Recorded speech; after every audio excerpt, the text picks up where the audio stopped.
We're live. I think we are live. So it is Thursday, December 8th, 2022. Lots of important things have happened in the last couple days, and I'm happy to be here with you all. Last week I was a little sick, a little under the weather. Now I'm finding out my other city council members are also sick. So please take care of yourself. For people who are out in the public, unfortunately, our hospitals are starting to fill up again because people are coming down with the virus, getting the flu. COVID is still a thing. So please, please, please wash your hands, wear masks, take care of yourself.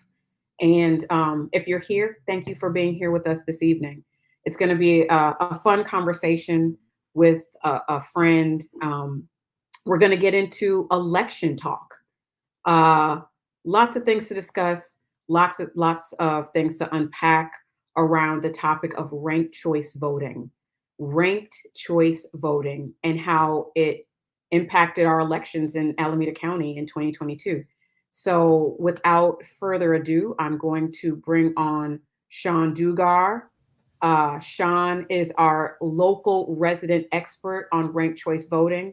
And Sean, I appreciate you being here with us today. One of the things I wanted to discuss, and one of the reasons I wanted to talk about this, is because I know how much work you put into the electoral process, understanding it, teaching community about just the details of how to engage civically. And one of the things that I've been hearing about that was really troublesome to me was the idea that somehow ranked choice voting was a form of voter suppression. And because we recently saw the reelection of Raphael Warnock in Georgia, um, I thought it was really, really important to talk about voter suppression, especially for Black Americans who have fought and died trying to get the right to engage in the electoral process in the United States. So when I hear voter suppression, I think of all of the individuals who are lynched, beat, and you know gone through all kinds of oppressive tactics to stop them from voting. So you're here today. Why don't you introduce us um, to who you are, what you do, and then we can get into voter suppression and what ranked choice voting actually is. Awesome. Yes. Thank you so much for hosting this and inviting me to join you. We've known each other for a while, but we've never got to do a live together. So this is kind of fun. I'm Sean Dugar. I am currently consulting as the consulting executive director for the California Ranked Choice Voting Coalition. But I think more importantly, I am a product of the East Bay. I was born and raised in Berkeley. I'm third generation from Berkeley. Um, and have kind of my parents instilled into me service and the need for speaking up when the time is right and when the time is just. And so I've devoted not only my entire adult life, but much of my youth to organizing, to representation. You know, my mother tells the story of taking me to my first protest when I was 6 months old. My classmates and I organizing our first protest in first grade against the Gulf War. I know I'm a little old. Um, and when I was 9, I gathered my classmates and we walked off a school bus after the bus driver called us the N word. So this is not anything new to me. I've spent my entire career in the nonprofit and political sectors. So had 15 years with the NAACP, working my way up from just a youth member to a youth council president in Berkeley, to president of the California NAACP Youth and College Division, to working for the national NAACP and overseeing all of our operations and campaigns for 9 states and being the only staff person for 350 local units. Um, in not just in California, the bluest of blue states, but in some of the reddest of red states, in Utah, in Idaho, in Arizona, which is now kind of purplish, and that's kind of exciting. Um, After leaving the National NAACP, I went on to work with a number of good government organizations, including Fair Vote California, including Common Cause, including More Equitable Democracy, including MapLight. A lot of the organizations that are working on election integrity, increasing access to the ballot box for voters, and increasing the say that voters have. More recently, I led the public education campaign for ranked choice voting in New York City, where they used it for the first time last year. Our campaign, our nonprofit campaign, was able to reach 3 million New Yorkers in 20 different languages. And I oversaw that effort and that team that was able to do that work. Currently, the reason I'm in a hotel room right now, as you can see from the background, is I'm also leading the campaign to pass ranked choice voting in Washington, D.C. So I am on the East Coast and back in California, back at home in Oakland, quite a bit. So you know a little bit about this process.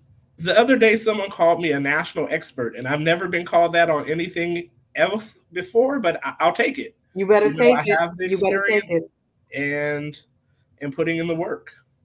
And that is what I've witnessed about you, Sean, on multiple political campaigns in the East Bay, and just showing up consistently for what you believe in, specifically when it comes to, like you said, increasing access and ensuring that people do have a vote and a voice in the electoral process. And I appreciate you for that. And you do the best Halloween costumes. I'll just say that. So, we're going to throw that out there too. That said, let's just get into it. I wanted to ask you, when you hear about terms like voter suppression, what does that bring up for you? What image does that evoke? What history does that evoke? So working for the National NAACP, especially in the field department, there was a sense of community, but also a sense of the importance of the moment that we're in. And specifically because I essentially held the same job that Medgar Evers had when he was assassinated for doing voter registration. Not only that, he was assassinated on June 12th, and June 12th is my birthday. So I feel some sort of connection there. Wow. So when I hear voter suppression, I think of people being denied the ability to cast their ballot and have it count.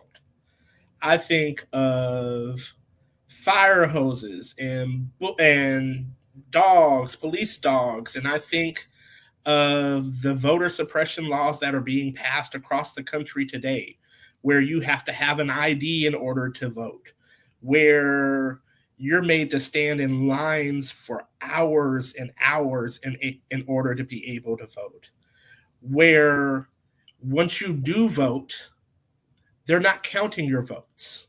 And so I think of not just the historical struggles that our communities have gone through to be able to vote, but the very real challenges that have been put in place now. I can tell you what I don't think of is ranked choice voting. There are those who do, namely Sarah Palin and Donald Trump have both called ranked choice voting voter suppression because Sarah Palin lost her race for Congress in Alaska under ranked choice voting. Donald Trump did not have his favorite candidates win in New York City under ranked choice voting. And so, yes, they have called it voter suppression.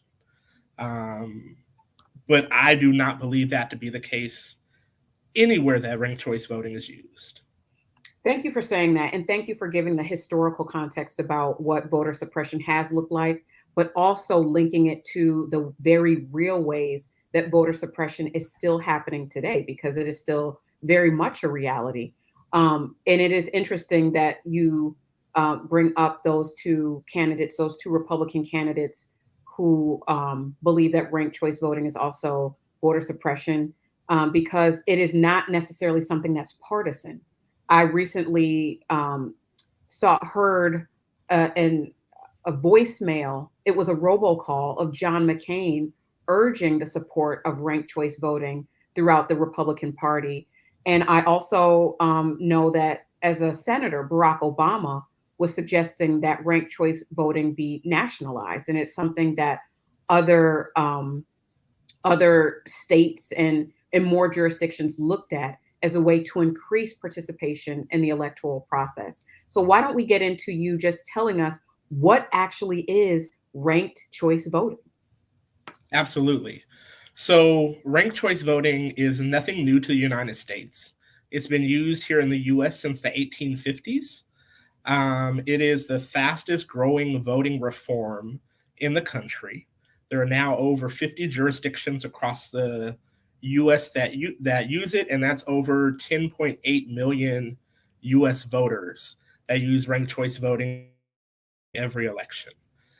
Essentially, ranked choice voting is what we call instant runoff voting. That's what it was called in Oakland when it was passed.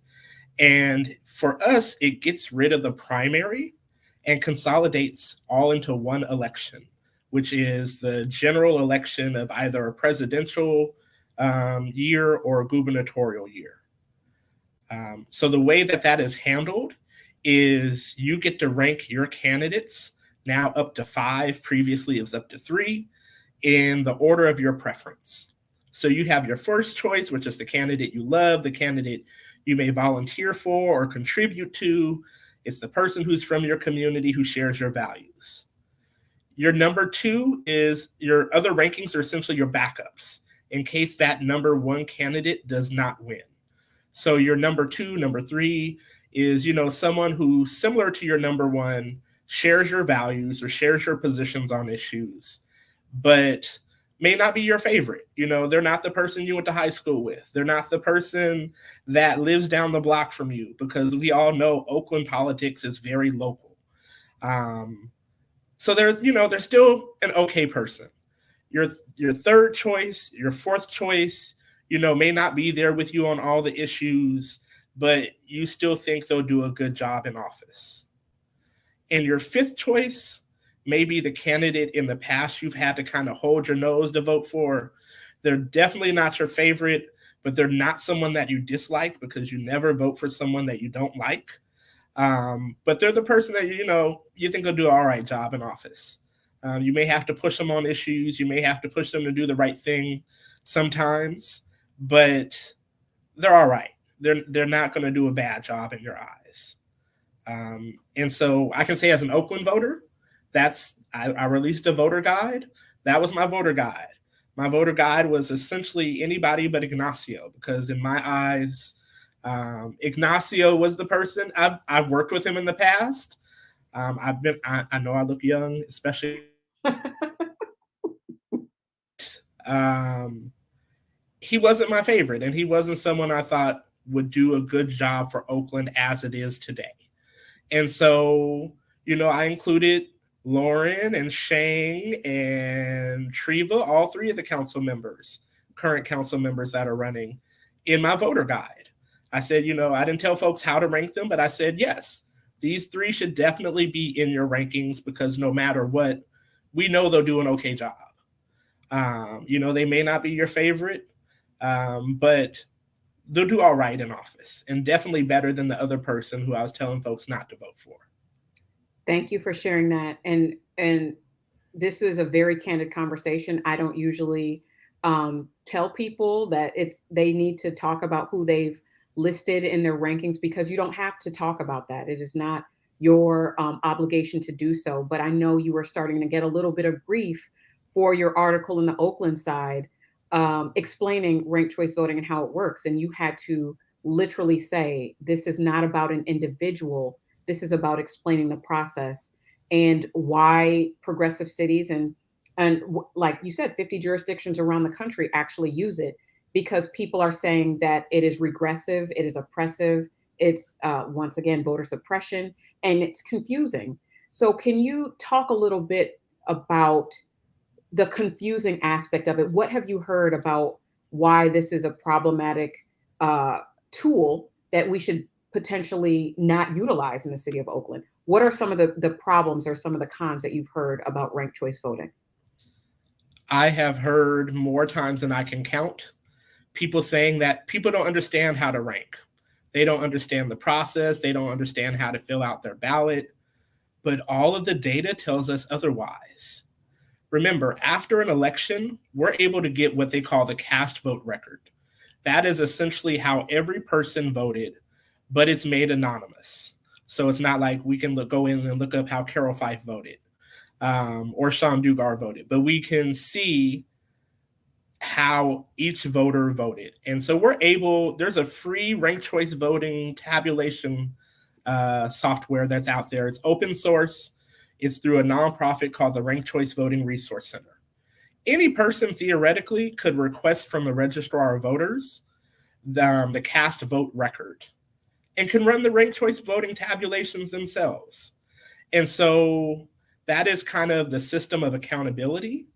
And so what we've seen is voters understand how to rank.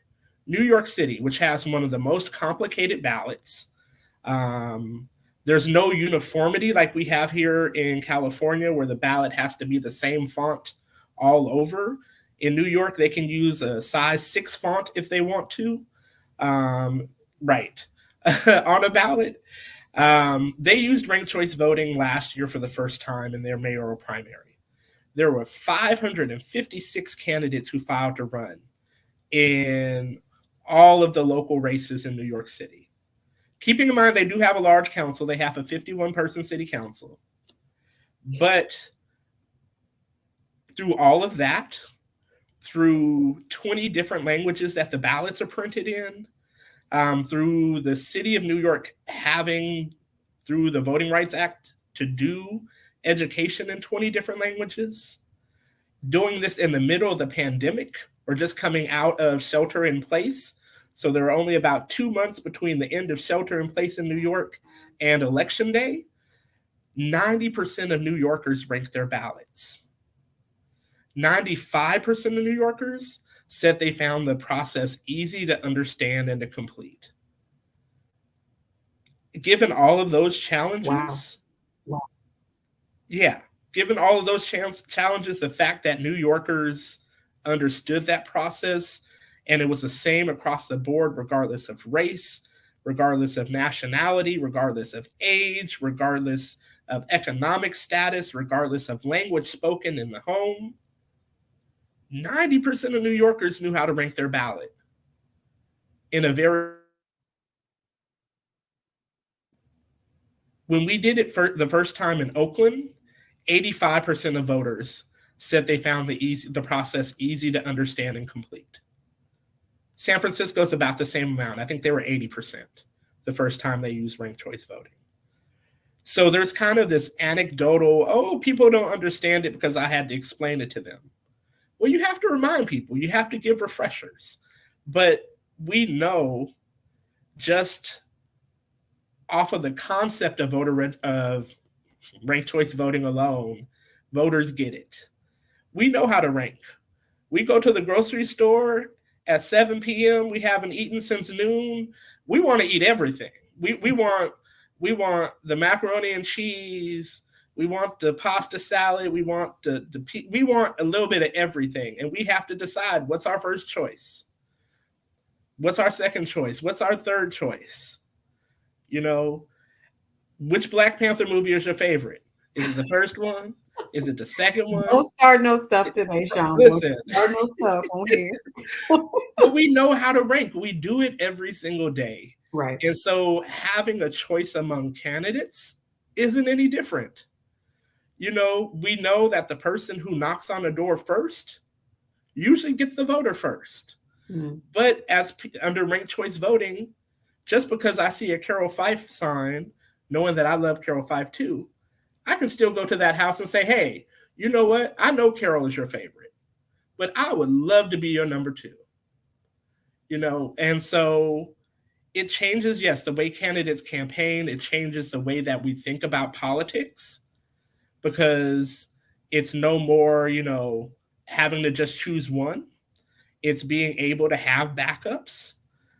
If you're like me and you tend to go for the more progressive person who is definitely aligned with your values, but may not have the money or the political influence to win the office, it gives you backup choices.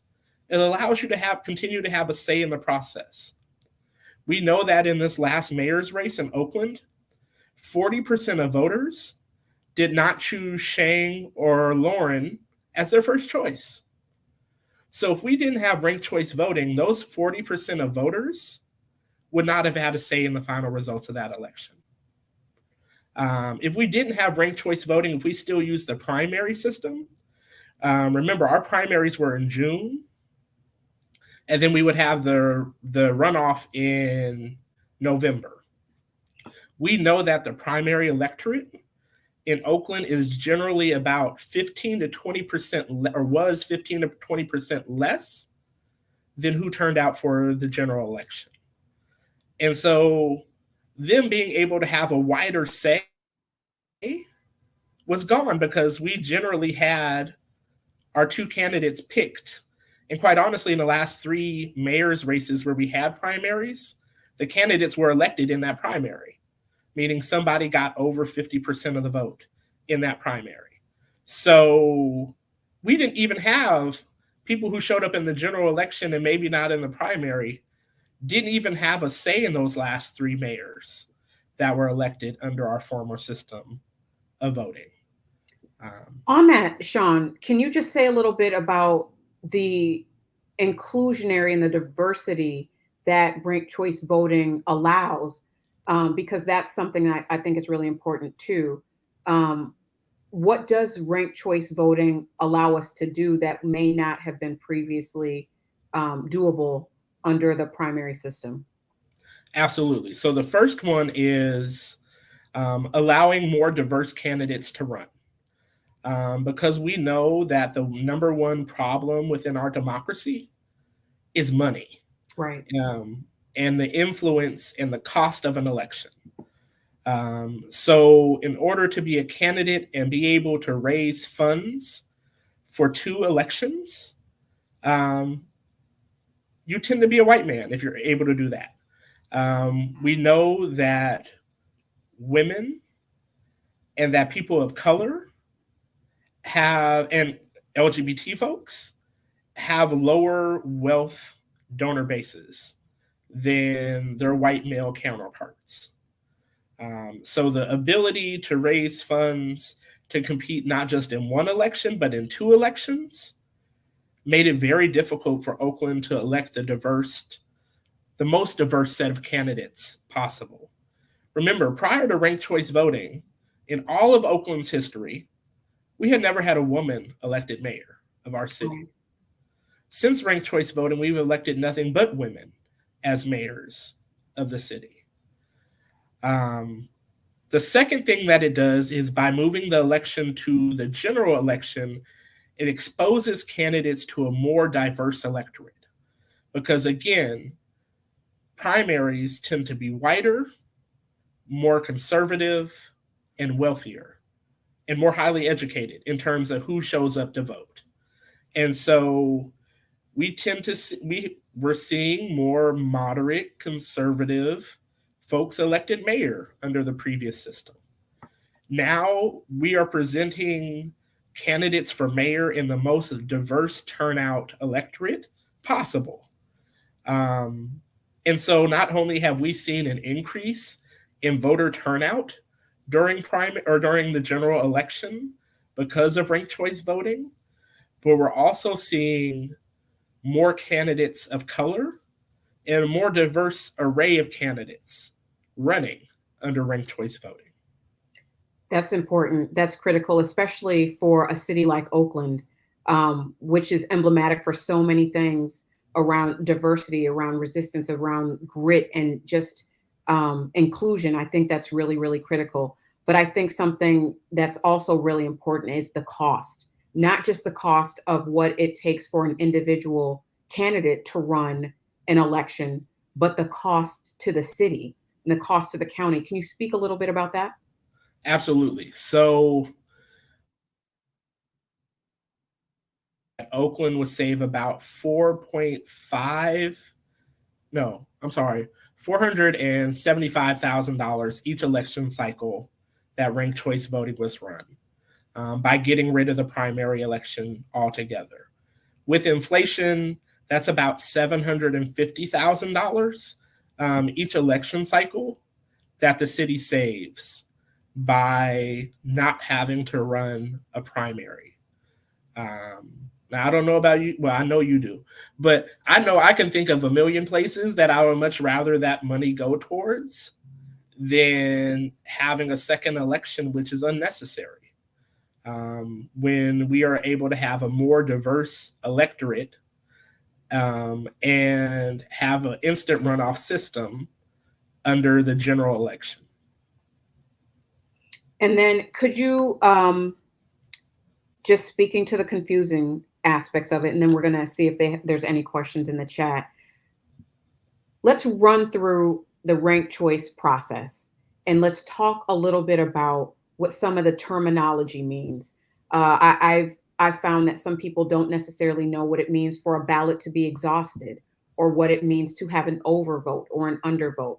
So why don't we don't have to go through 5 options, but why don't we go through what it looks like to run through a process of eliminating a candidate and for ranked choice voting to actually work? Absolutely. So I know I talked earlier about kind of the filling out the ballot and coming up with your 5 candidates. But the way that it works on the counting side, which keep in mind, it's not actual people doing this counting, it's software. It's an algorithm that's been verified by the Secretary of State and the registrar's office and has all of these checks and balances. But essentially what happens on the counting side is a candidate has to reach the 50% plus 1 threshold in order to win under ranked choice voting. And so if no candidate gets 50% plus 1 of first choice votes, which is everyone's number 1, then we go into the ranking process. And under ranked choice voting, the candidate with the least number of votes, who statistically has no way of winning, is eliminated first. And their votes are redistributed to whoever each individual voter for that candidate ranked as their second choice. So you and I may have voted for the same person, they came in last, but you and I had different ideas for who our second choice was. So each, my vote goes to my second choice, your vote goes to your second choice, as long as they're still in the race. This is where having more than one ranking helps, because again, it's backups. Your first choice stays with your first choice as long as they're in the race. So let's say the lowest candidate is eliminated and their votes are redistributed. Still, no one has hit that threshold of 50% plus 1. If it's a 4-candidate race, then we get rid of the next remaining candidate in the race who has the least number of votes and statistically no way to win. So their votes, they're eliminated. Their votes are redistributed to whoever their voters chose as their next choice. When we get down to the final 2, somebody has to have more than 50% plus 1 of the vote. And so that is the person who's the winner. However, as I mentioned earlier, we have access to the cast vote record. And when we run it down to the final 1 candidate, we tend to see that that candidate ends up winning with somewhere between 70 and 80% of all votes cast. So that person is not just winning by a slim majority. We see that they're the overall consensus candidate in the race, and that voters have said, yeah, you know what, this person may not be my favorite choice, but I'm okay with them being the mayor of Oakland. And so we end up seeing that person with 70 to 80% of the vote.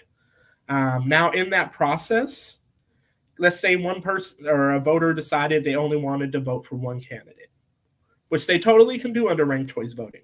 Right. Ranked choice voting does not mean that you have to rank your ballot. You can choose one candidate if you want to, but just remember that is a choice. That is a way of voting. And so if the person picked a candidate who did not make it to the final 2, then that's what we call an undervote, because they did not utilize all of their rankings in that process. Now, similarly, sometimes people will make a mistake and maybe rank or say, you know what, I only like this one person. I'm going to rank them 5 times. All 5 of my rankings are going to be that one person. That does not help your candidate, Right. because your ranking only counts for them that first time. Remember, your vote stays with that person no matter what, as long as they're still in the race. So by marking that bubble 4 other times, you did what we call an overvote, meaning that your vote can no longer count for any of the candidates in that race, because you made an error on your ballot.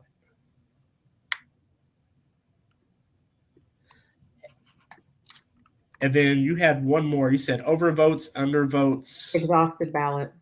And an exhausted ballot is, you've ranked all the candidates in the on your ballot. You've used all of your rankings, but all of those candidates have been eliminated. So you voted for people who did not make it into the final 2.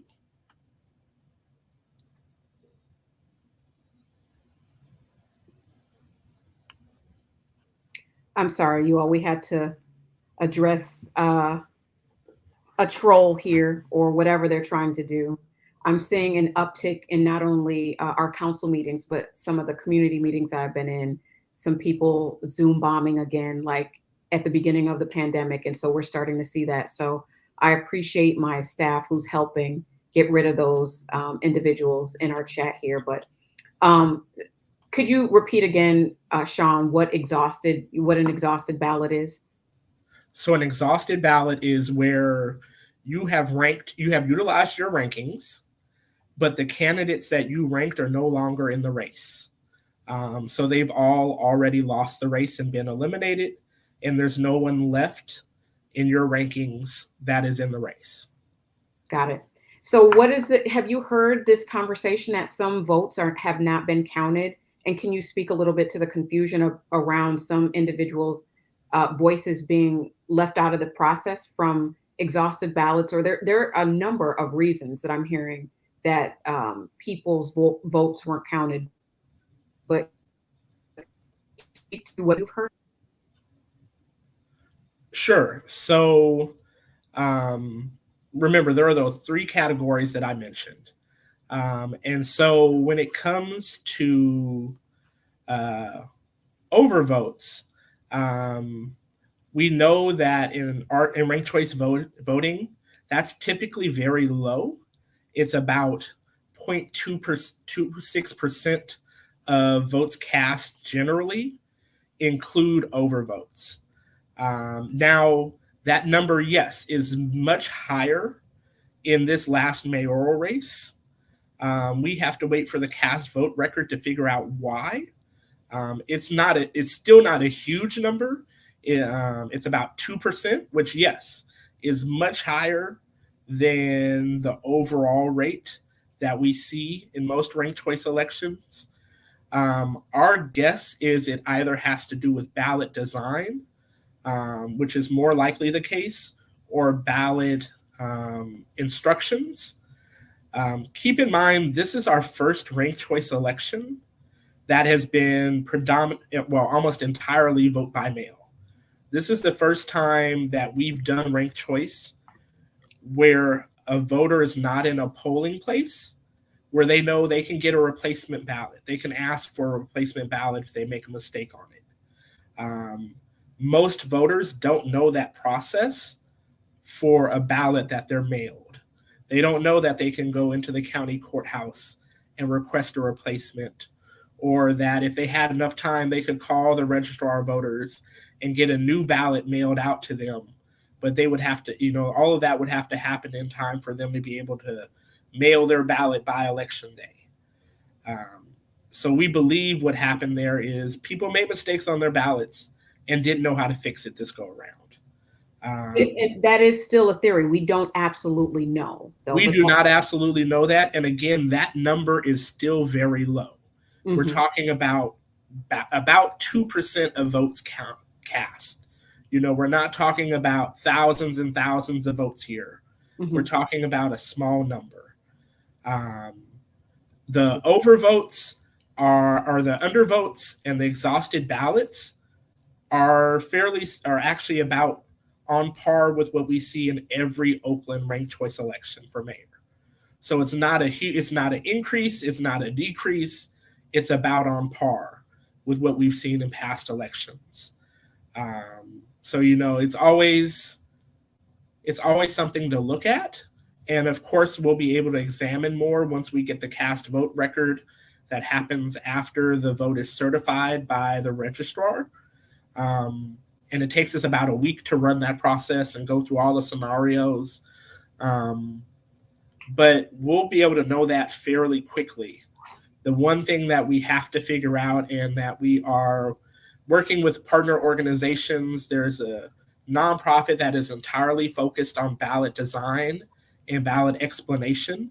And they have a bunch of best practices for how to explain ranked choice and what the best ballot looks like. And they have not worked specifically with our county, but they have with other counties in California. That is the Center for Civic Design. And so I know they are looking at the Oakland ballot to see what may have happened there, so that they would have their theory, and then we can run it against the cast vote record and see if it holds true. But overvotes, again, are, I think, the part that is higher than usual, but still not enough of a number to change the election. So the majority of voters had their say, had their voice heard in the results of this mayoral election in Oakland. Thank you for sharing all of these amazing details. I think you also dropped some links in the chat, right? What are those links for? What will they tell us? Sure. So there are two organizations. One is Fair Vote. Fair Vote is a national think tank that does work around electoral reform, specifically ranked choice voting and proportional representation, which we'll get into another day, but was just used by our neighbors in Albany for the first time. And so they have a lot of FAQs on ranked choice voting. Similarly, CalRCV is the California Ranked Choice Voting Coalition, and they have a lot of information, again, on how ranked choice voting works and how it's used across the state of California. Outstanding. And I think it's important for people to know, if you could, do you have the link for the Alameda County Registrar for the election results? Because they were certified today. Today is December 8th. The final results for Alameda County's elections were posted, I believe, at 4:15 this evening. Do you know what that link is? I believe it's acgov.org/ROV results. That's exactly what it is. That's exactly what it is. So if people want to see what the end results of the elections were, I'm pretty sure some of the votes stayed the same for many of the races, but today is the final certified result. It's 30 days after Election Day. So if you want to check out what those are, definitely go to the county's website. And right now we will take questions. Sean, thank you always for your depth of knowledge about these topics. And we're going to see if there's questions that people have for you at this particular time. Awesome. Let me start to go back through the comments. I will say that Nancy Nadell said, I appreciate the interview that you did, Sean, on RCV for Oakland side. It was clear and helpful. And I completely agree. I think it was a very thorough, very well done interview and article. So definitely appreciate that for you. Did you want to add anything about that article?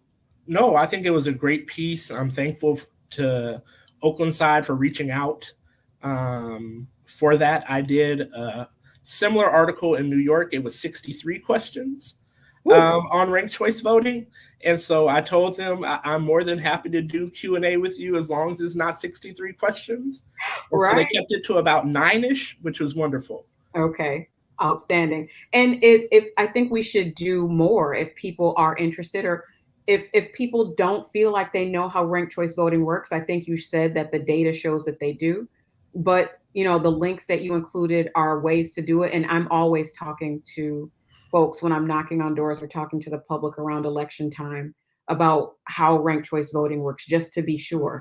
So there are resources if people truly don't know, and we'll continue to get those out. Daniel Cunningham asked what time are office hours. I'll get to that, Daniel, after we get through these questions, and I let Sean go on to his life right now on the East Coast. But Jen Finley also had a question and a statement. And Jen is saying, please share the info again about how individuals can access RCV info to run themselves. So that was the tabulations that you said that they could run, I think, with the cast voting record. Could you say that again? Sure. So the website, the organization is the Ranked Choice Voting Resource Center. Their website is rcvresources.org. And so they have an open source software that you can use to run the ranked choice tabulation. And you can request the cast vote record from the registrar of voters. I think they start providing that about a week after they have certified the results. So if they certified them today, I would start asking in about a week. And you can run the ranked choice algorithm through there. Thank you for that. I know there are some individuals that may want to do that. I'm just letting people know that is not something I'm going to spend my time doing. But Sean, if you know anyone who has or wants to, please let us know so we can get that information out to the public. I can say fairvote.org, the website we posted in the chat. They'll be running that tabulation. So look for a report sometime in the next month or so. There we go. There we go. And Jen also has another question. She says, what can you say to the argument that exhausted ballots aren't counted because their ballot isn't included in the final percentage total? So if 220, I'll say that again. So if 20 of 100 ballots are exhausted, the final percentage would be calculated out of 80, not out of 100. That's not really clear to me. Sean, do you know? Can you respond to that? That looks like more of a theoretical. And I can say that in Oakland, there were 20% of the ballots were not exhausted. So that is not true. But the end result that you're saying, that if that was the case, the final percentage would be calculated out of 80, not 100. That part is true. If we're just throwing out a random number, if it was 99 votes out of 100, well, if it was 1 out of 100 that were exhausted, that the final calculation, yes, would be out of 99, not 100. Okay. Outstanding. Okay. Delphine Brody is saying, and Jen, I hope that answered the question. And Delphine Brody is saying, thank you for your dedication to housing and community organizing. As a formerly unhoused Oaklander, I volunteer in solidarity with unhoused residents whose encampments are routinely evicted by the city. We need your help to stop an ordinance. Okay, this is about Delphine. I love you. Thank you for sharing that. While we have Sean, I do want to focus on ranked choice voting, but I think I will spend the last 10 minutes just talking about issues in the district, specifically what you're speaking of, and we'll definitely get back to that. So if there are any more questions for Sean Dugar regarding ranked choice voting or just civic engagement overall, I'm going to give folks like 5, 4, 3, 2, 1 seconds to drop those questions in the chat so we can ask him while we have him. If not, then I'm going to go ahead and just take some just overall general questions about the district and what's happening in the city. And we'll go ahead and put on our Jeopardy music for those questions to come in. Or Sean, if there's something else you want to share about all the amazing work you're doing or what's coming up for 2023, because we are talking about doing some things, please feel free to share. No, I just want to thank you for the conversation. You were my council member for 2 years. I am no longer in your district. I am like 3 blocks away, but I am no longer there. Mm. So I miss you as my council member. I have a great council member in Oh, Nikki. sure. But yes, just thank you for this conversation. I'm excited for what the future of Oakland elections has coming up. You know, we just passed democracy vouchers, which is going to be wonderful. We're going to talk about that another time. Yes. Yes, but that is very exciting. I've seen its results in other places. Funny, we're kind of having a reverse path of Seattle, where voters just voted by 70% to pass ranked choice voting. Right. But they've used democracy vouchers for years. So very excited to see how that goes. Yeah, and it's funny because we worked on that together the first go round when it was being discussed in Oakland, and it was exciting to see it come back and win, right? Because we decided to kind of shelve it for a little while, Mhm. and it came back and it did what we wanted it to do. So we will definitely have to have a conversation about that in the future. And I think our last question for you this evening tonight is from Juan, who's saying, "Is there any way to get RCV on county votes? It's great on city stuff, would be good to see on all Alameda races." What do you think? Agreed.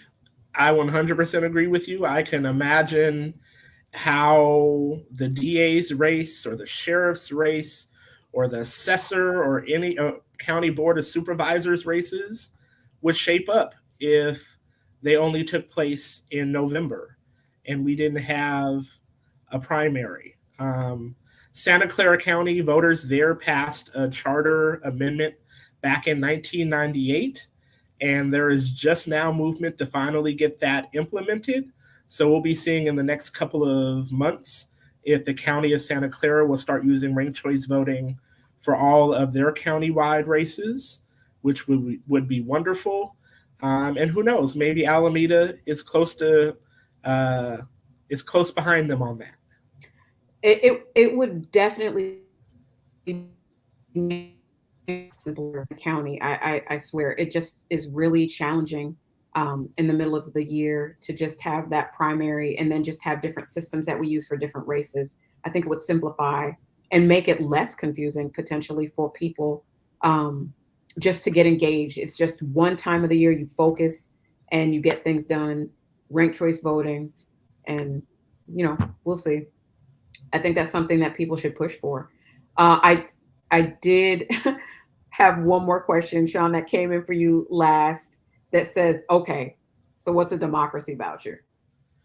Okay, so Oakland voters just passed a ballot measure that will provide, I don't remember the final language, but I think it's residents of Oakland with $100 voucher that they can give in any increment that they like to candidates that they like for city council. And I don't remember if it counted school board. Not right now. Okay. So for city council or mayor, I believe. And so instead of people getting public financing through the city based on like matching funds, they can cash in those vouchers for their public financing. So if I'm a candidate, the more doors that I knock on and the more people I talk to, the more, ideally, the more vouchers I'm collecting and public financing I would have. So right now, as a candidate, if you run for office in the city of Oakland and you're spending money to run, the city will match what you've spent up to a certain amount. And so, like, if I'm out running and I'm buying flyers and mailers to send out to people, if I spend a certain amount, then I can get a match amount from the city of Oakland. So that's being replaced with a democracy voucher system, where now instead of getting those match funds, candidates can earn the support of individuals in Oakland who will get these democracy vouchers and these democracy dollars to give out to the candidates they like. So it's not money out of their own pocket. It's the same campaign financing mechanism that would otherwise go to matching funds that go instead to people directly. So Sochi could get $100 or would get $100 because Sochi's a voter in Oakland, and use those democracy dollars to donate to a candidate's campaign. And what it does is it seeks to democratize elections and who can actually donate to candidates, because people have found that low income individuals don't tend to have the funds to contribute to candidate campaigns, and this democratizes that process and allows more people to participate in the process. So we will have a more comprehensive conversation about how that works, because if you're a resident of Oakland, you should have access to those democracy dollars to give out to the ranked choice candidate of your choosing.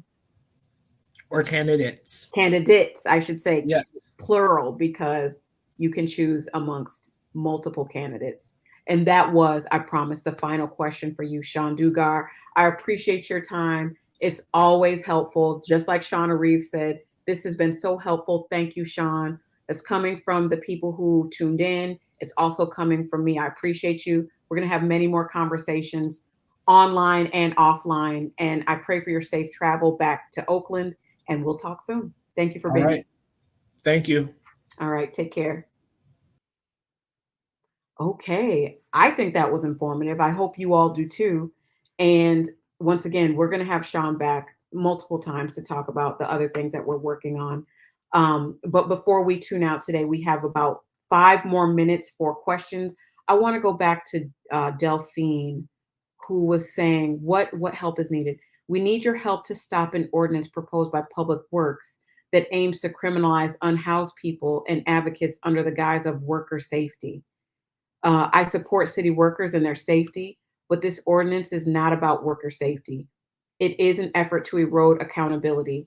It would make it an arrestable misdemeanor for residents being displaced and their advocates to remain in a designated work zone after OPD declared it as such.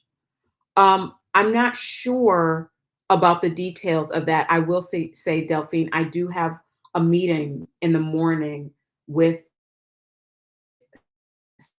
workers to tell me to talk about their experiences trying to keep Oakland safe and clean, because that is a reality that is happening throughout the city and throughout my district, that has a large percentage of the unhoused population living there. So I can't necessarily speak to the details of what you're saying. I do want to hear from them, but I welcome you to give me a call and to have some more conversations, as this is an issue I believe that still has to come in front of the city council. So I want to have some conversation, but I do want to talk about the reality that is the city of Oakland right now, which it is wintertime, it is raining, it is freezing cold at nighttime, and people are trying to accumulate more things, more blankets, more clothing to stay warm. And in some situations, that has led to the accumulation of things that become a fire hazard. I just, on the way to a meeting with our Congresswoman's office this evening, saw a site that I kept telling Public Works about and Caltrans about that was accumulating more and more things. And I was concerned because items were falling into the 880 freeway, and there was a huge fire there today. I don't know how that started. I'm trying to still get information from the fire department, and the conditions that a lot of people that are living in on the streets today are just inhumane. And we've got to figure out a way collectively to keep people safe while we work towards permanent solutions for housing. But we have to minimize the fire hazards. We have to minimize the safety challenges to all of our residents, housed and unhoused. And I'm open and always available to talk about what that looks like, because I'm looking for solutions consistently every single day. So if you do not have my contact information, I'm sure people around you do. I know that you are a consistent caller to city council meetings, and I appreciate your participation in that way. But if you do not have our office number, then please reach out to who has my number that I think. I'm not sure, and you can put it in the chat if you know. Social, she has my number. They have my number, and so does Talia husband Hankins. And I would love to have a personal conversation with you about what solutions actually look like. Yeah, you said that. Yeah, thank you. That someone just said that they can get you my number. So let's have a conversation. We should probably have a group conversation also, because there are a lot of things that we need to discuss around how to keep people safe, but also how to take care of our city.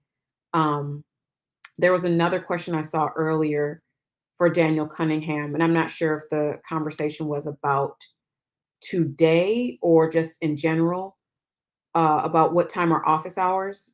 And the response back from the staff was, we're planning to go into Q&A for office hours around 7. So Daniel, if you have questions, I welcome those questions now. In the meantime, I have a question from Erica Gleason that says, how about opening City Hall? I will say that City Hall is open by appointment for the departments if you want to meet with the departments. But as far as the actual city council meetings, that is coming soon. That is something that Mayor-elect Shang Tao is working on right now, working on a schedule to reopen City Hall and City Hall Plaza so that individuals can participate in either hybrid or the full council meetings. I'm not sure exactly which one is happening right now. I will say that with the uptick in COVID cases, it may be hybrid, but I can't answer that right now. But it looks like in the new session, when the new mayor-elect becomes the mayor officially, that there will be a shift in how we engage with our public meetings. I will say I do miss the days where I'm seeing people's faces. I have not been a city council member to date where I've actually been in chambers. So it will be a first for me to have in-person meetings. And I miss people being able to have the opportunity to speak on each item specifically. I will also say that participation dramatically since meetings have been online. So there's a give and take, there's pros and cons to doing it each way, but there are many reasons why people want to be and should be back downtown. So those are things we're working on right now, and it will be at the direction of our city council president and our new mayor.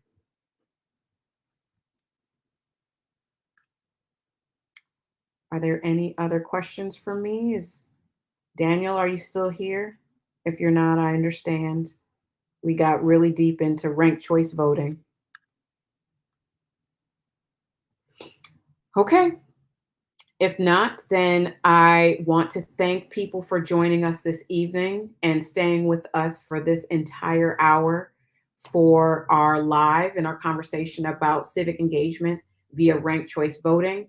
If you have any more questions about that process, please check out the links that we dropped in the chat for Fair Vote and the others that Sean Dugard left for us today. So we are consistently working in my office to educate the public. We do not act like we have the answers to everything. I feel like that's why I'm here, to work with you to find answers and solutions to the problems that we need to solve. So I appreciate your time with me this evening, and I look forward to our next live with Fife. So everyone, stay safe, stay healthy, have a beautiful night, and until soon.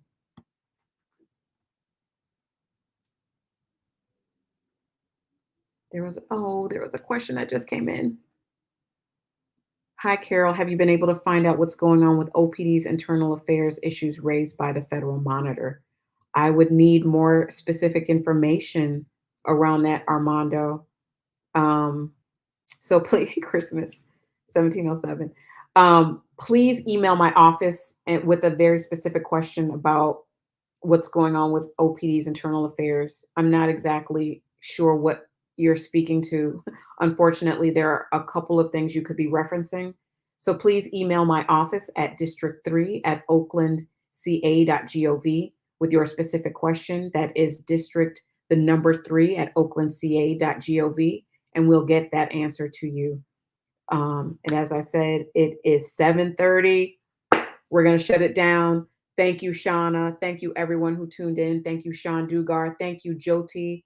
I appreciate you all, and we will see you soon. Good night.